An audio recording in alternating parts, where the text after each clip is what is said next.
You're sitting outside your friend's house in your car waiting to pick her up, when suddenly zombies appear out of nowhere and surround your car. They begin to pound on your windows, and one of them ends up pounding so hard that it can't rushes through and reaches you to rescue. You begin to scream. Then, you wake up in the comfort of your warm, cozy bed and realize it's just a horrible dream. Every one of us has dreams like this once in a while, where we wake up and we kind of wish that it happened a little bit differently. So what if we had the power to be able to have complete control over our dreams? I'm here today to inform you that it is possible to have control of your dreams, the concept of lucid dreaming. This year is the first time I've ever taken a psychology class, and everything that we learned about so far has been pretty interesting. There was one thing that we vaguely learned about, though, that kind of caught my attention, that was lucid dreaming. So, since we didn't learn about it that much during class, I decided to take it upon myself and research it and learn about it. Lucid dreaming is a fascinating concept that not too many people know about, so I thought it'd be a good thing to talk about today. In order for you to fully understand the concept of lucid dreaming, I will talk about what lucid dreaming is, the history of lucid dreaming, and how you can lucid dream. First, I will elaborate on what lucid dreaming is. Lucid dreaming is a chance to play around with the extraordinary abilities buried in unused parts of your brain. Whether you're a superhuman in real life or not, lucid dreaming is a way for you to put the hidden parts of your brain to good use while you're asleep. Such as the website Psychology Today and the Lucid Dreaming and Self-Realization article by Barrett Bogard. A lucid dream can only occur when you dream. It is said in the article Lucid Dreaming and Self-Realization from the website Psychology Today, to lucid dream, you must be able to know that it is a dream while you're dreaming. Lucid dreaming requires of a person to be able to evaluate what they're seeing and come to the realization that it is actually a dream. Lucid dreaming can either be done on accident or on purpose.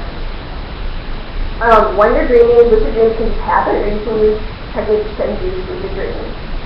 As stated in the book, The New Science of Dreaming, lucid dreams can occur spontaneously as well as a result of intentional induction. Also in the book, The New Science of Dreaming, it is said that young people tend to have lucid dreams more frequently, and the capacity to induce lucid dreams can be learned to a certain degree. With that being said, it is more likely for college students like us to be able to have and induce lucid dreams than it would be for our college professors to do.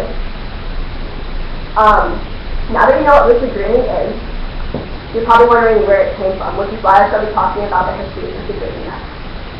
According to the article, Lucid Dreaming, Dreams of Clarity by Richard Holzinger from the Journal of Contemporary Hypnosis, although lucid dreaming as a phenomenon was only defined in the 20th century, one can find examples and descriptions of this phenomenon in ancient history. Examples of lucid dreaming can be found in many cultures from centuries ago. Richard Holzinger, author of the article Lucid Dreaming, Dreams of Clarity from the Journal of Contemporary Hypnosis, states that Aristotle wrote that our consciousness during sleep often makes us recognize that whatever experienced at that moment is a dream. Also in the article Lucid Dreaming, Dreams of Clarity, Richard Holzinger mentions that in Tibetan Buddhism, lucid dreaming is practiced as a yoga called dream yoga from the 8th century on, and it exercises consciousness during sleep stages. Tibetan Buddhists were the first to understand how to induce lucid dreaming.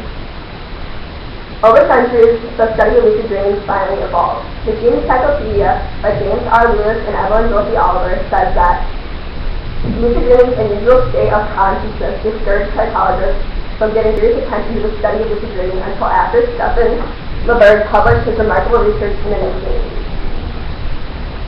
According to the Watkins Dictionary of Dreams by Mario Reading, lucid dreaming has been a keen object of research for over 100 years. Over the past 100 years, psychologists were able to understand lucid dreaming more because of new technology and the research of earlier studies. You know what lucid dreaming is, and now you know some of the history, thus leading me to my last topic of how to lucid dream. It is possible, even desirable, to have a pleasant lucid dream in which you are able to participate in events, influencing the story, and altering characters as you live, which is said in the Dream Source book by Phyllis Shares and Amy Lumley. One technique that is used to achieve lucid dreaming is determining what you want out of what you want to get out of lucid dreaming. Think about what will happen, what you want to happen, and planning ahead will help you be able to stay dreaming when you determine that it is a dream. There's some things to think about are like flying, discovering an unknown talent, or reuniting with a long-lost friend. Another technique that can be used is what German psychologist Paul Foley and others called critical state testing set in the Dream Sourcebook by Phil Sherrod and Amy Lumley. During the day when things happen to you, ask yourself a question such as, is this a dream? And over time repeating this, it will be repeating your dream to help you become conscious that you are in a dream. Using suggestive words telling yourself that you will be a dream over and over again will use to yourself realizing that you are dreaming. One of the most well-known techniques used by researchers is the hand technique. Before sleeping, look at your hands, pick one out, and tell yourself that you're going to find that hand while you're in your dream. And if you can achieve finding your hand while you're dreaming, then you can become aware that you are in a dream. According to the Dream Sourcebook by Phil Sherrod and Amy Lumley, while scientists have verified the effectiveness of some of the techniques, the hand cue we described is the one that reportedly works. In summary, lucid dreaming is a complex, incredible concept. When lucid dreaming, you can be able to control your own dreams. It's been researched and practiced all throughout history, and if you wanted to, you could lucid dream all on your own. Now think about some of the worst dreams that you've had and being able to change them. Now if you want to, you can with the knowledge that I provided to you today.